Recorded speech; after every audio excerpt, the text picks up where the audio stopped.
अस्सलामुअलैकुम दोस्तों अफ़गानिस्तान से रूसी फ़ौज का आखिरी काफ़िला 15 फरवरी 1989 को दरियाए आमू पार करके सोवियत रूस वापस चला गया, लेकिन अपने पीछे एक तबाही और बर्बादी की दास्तान छोड़ गया। सैकड़ों छोटे बड़े कमांडर अफ़गानिस्तान पर कंट्रोल के लिए आपस में दस्तो गिरबां हो गए। अमेरिका रूस जो सुपर पावर की दौड़ के लिए 10 साल अफ़गानिस्तान की प्रॉक्सी जंग लड़ रहे थे, अब लाताल्लुक़ होकर मास्को और वाशिंगटन जा बैठे, जबकि काबुल में जंग का गर्म महाज ठंडा ना हो सका क्योंकि अफ़गानिस्तान में अमेरिका का दिया और रूस का छोड़ा इतना असला मौजूद था कि मज़ीद 10 साल भी लड़ाई जारी रहती तो ख़त्म ना होता। ऐसे में पाकिस्तान और सऊदी अरब ने अफ़गानिस्तान के बड़े कमांडर्स को मक्का मुकरमा में इकट्ठा किया। खाना काबा के साए में बैठकर एक मुआहदा तय हुआ। इसमें तय पाया कि तमाम अफ़गान कमांडर्स आपसी लड़ाइयाँ ख़त्म कर देंगे और रूसी असला जो ज़्यादा ख़तरनाक है वापस कर देंगे, लेकिन ऐसा हो ना सका, जिसकी एक बड़ी वजह थी पश्तून और ताजिक गिरोहों की सदियों पुरानी दुश्मनियाँ। अफ़गानिस्तान पर कब्ज़े के लिए जो पश्तून और ताजिक गिरोह बाम दस्तो गिरबां थे, इनमें 2 गिरोह नुमायाँ थे। ताजिक कमांडर्स में अफ़गान सदर बुरहानुद्दीन रब्बानी और उनके वज़ीर दिफा अहमद शाह मसूद थे, जबकि पश्तूनों के कायद गुलबदीन हिकमतयार थे। एक चौथे लीडर अब्दुल रशीद दोस्तम भी थे जो मज़ार शरीफ पर अपने 20,000 जंगजुओं के साथ मौजूद थे। ये कमांडर सोवियत जंग के दिनों में रूस के साथ थे, लेकिन हिकमतयार को ताकतवर होते देखकर उन्होंने पांसा पलटा और पश्तून कमांडर की जमात हिज़्ब इस्लामी के साथ मिल गए।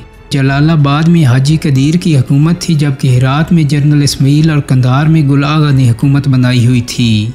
ये सब किसी मरकज़ी हुकूमत को नहीं मानते थे और हर एक का दावा था कि वो पूरे अफ़गानिस्तान पर कब्ज़ा करेगा। पाकिस्तान और सऊदी अरब के तल्लुकात इन तमाम गिरोहों के साथ सोवियत अफ़गान जंग के ज़माने से चले आ रहे थे, लेकिन पश्तून कमांडर गुलबदीन हिकमतयार के साथ ज़्यादा गहरे रवाबित थे, जिसकी 2 वजूहात थीं।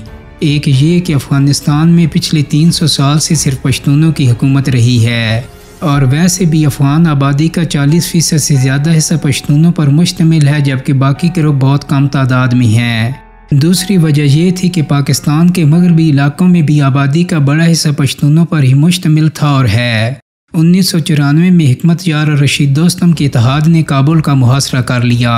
अब शहर के अंदर ताजिक कमांडर्स रब्बानी और अहमद शाह मसूद थे और शहर के बाहर पश्तून कमांडर्स हिकमतयार अपने कम्युनिस्ट इत्तेहादी रशीद दोस्तम के साथ खड़े थे।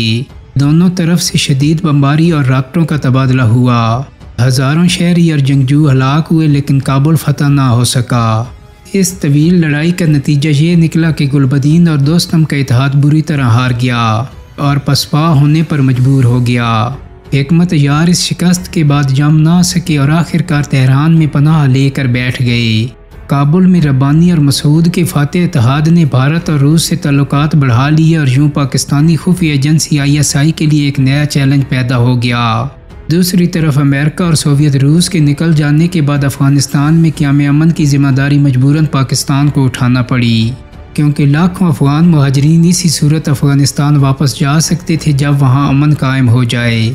लेकिन हिकमतयार की शिकस्त और मुसलसल खाना जंगी ने पाकिस्तान के साथ अफ़गानिस्तान के साबिक मुआशी मुआविन सऊदी अरब को भी बहुत मायूस किया, लेकिन ये मायूसी एक और सानिया के रद्द अमल से दूर हो गई। बलोचिस्तान से मुंसलिक अफ़गान सूबे कंधार में एक दिलदोज़ वाक़या पेश आया। वो हुआ ये कि एक मदरसे के तालिब इल्म से एक मकामी कमांडर ने जिनसी ज़्यादती की और फिर उसे कत्ल कर दिया।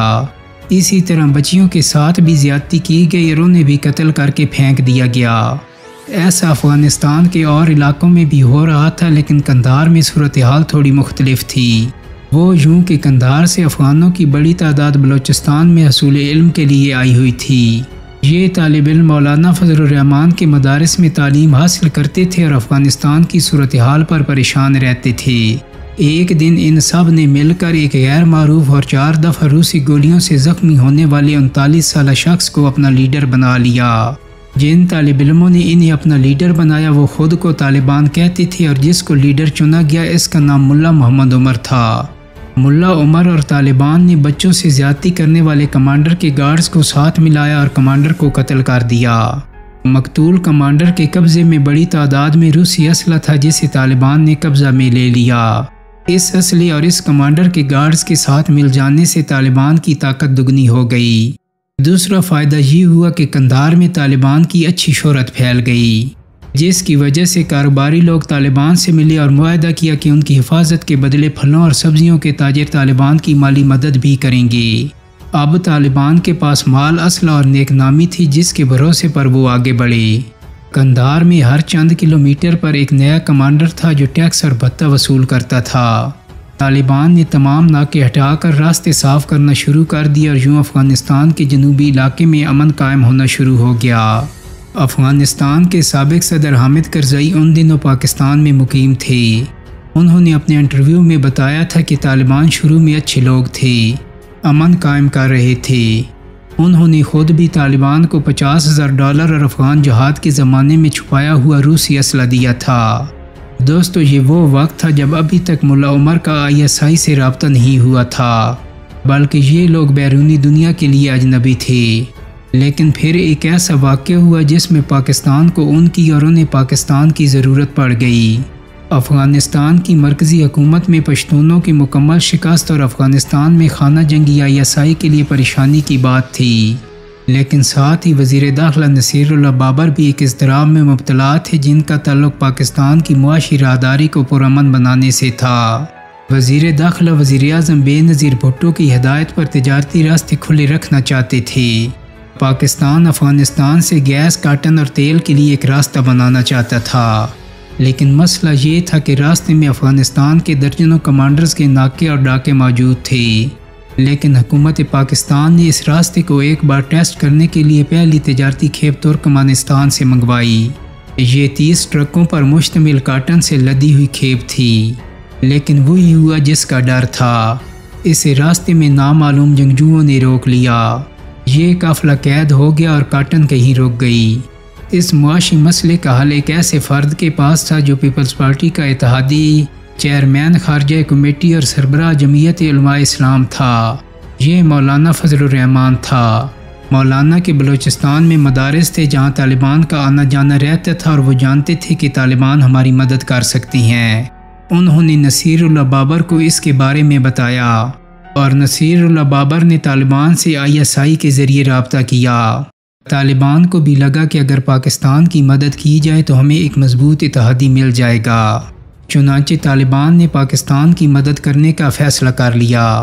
तालिबान ने कमांडोज का एक यूनिट तश्कील दिया जिसने खुफिया कार्रवाई करते हुए इस कमांडर का सुराग लगाया जिसने पाकिस्तानी काफिले को यरगमाल बनाया हुआ था। ये कमांडर तालिबान से लड़ाई में मारा गया और 30 ट्रकों का काफिला तालिबान की हिफाजत में पाकिस्तान पहुंच गया। ये तालिबान और पाकिस्तान के दरमियान पहला राब्ता था और यहीं से तालिबान को पाकिस्तान और सऊदी अरब की मदद मिलना शुरू हुई। सऊदी अरब ने अलकायदा को तालिबान में दाखिल होने से नहीं रोका और यूँ इस खेल का आगाज़ हुआ जो 9/11 तक चला गया। तालिबान को सऊदी गिरोह अलकायदा का पैसा मिला और पाकिस्तान से सपोर्ट मिली तो उनके हौसले जवान हो गए। 1994 की सर्दियों से कुछ पहले तालिबान ने मशरकी अफ़गान सूबे कंधार पर बाआसानी कब्जा कर लिया। सितंबर 1995 में तुर्कमेनिस्तान से मुंसलिक सूबा हेरात भी तालिबान के कंट्रोल में आ गया और यूँ अब वो रास्ता बिल्कुल साफ था जहाँ से पाकिस्तान वस्ती एशिया से तिजारत कर सकता था। हेरात पर कंट्रोल के सिर्फ 1 साल बाद बेनज़ीर भुट्टो के दौरे हुकूमत में ही तालिबान ने काबुल पर हमला कर दिया। इस बार अहमद शाह मसूद और रब्बानी की फ़ौजें मुकाबला ना कर सकीं। अहमद शाह मसूद की फ़ौजें शुमाल में वादी पंजशेर की तरफ पसपा हो गईं और तालिबान एक फातिहा की तरह काबुल में दाखिल हो गए। लेकिन यहाँ सवाल ये पैदा होता है कि एकदम से तालिबान इतने ताकतवर और अहमद शाह मसूद जैसा कमांडर जिसे बैरूनी मदद भी हासिल थी इतना कमज़ोर कैसे हो गया। इसकी 2 बड़ी वजूहात थीं। एक ये कि तालिबान पश्तून थे और वो ज़्यादातर पश्तून हुक्मरान ही को हक़ हुक्मरानी देते हैं।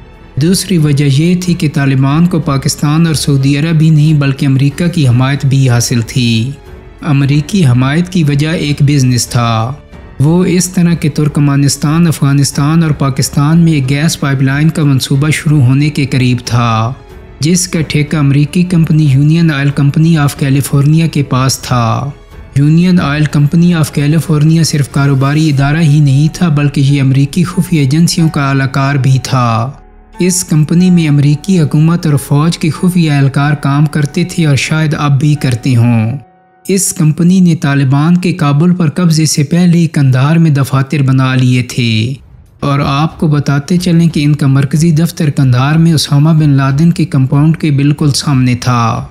तालिबान के मुखालिफ कमांडर अहमद शाह मसूद ने एक खातून सहाफ़ी को इंटरव्यू देते हुए कहा था कि तालिबान को अमरीकी ऑयल कंपनी माली इमदाद देती है, और उनका दावा था कि उनके पास इसके सबूत भी हैं।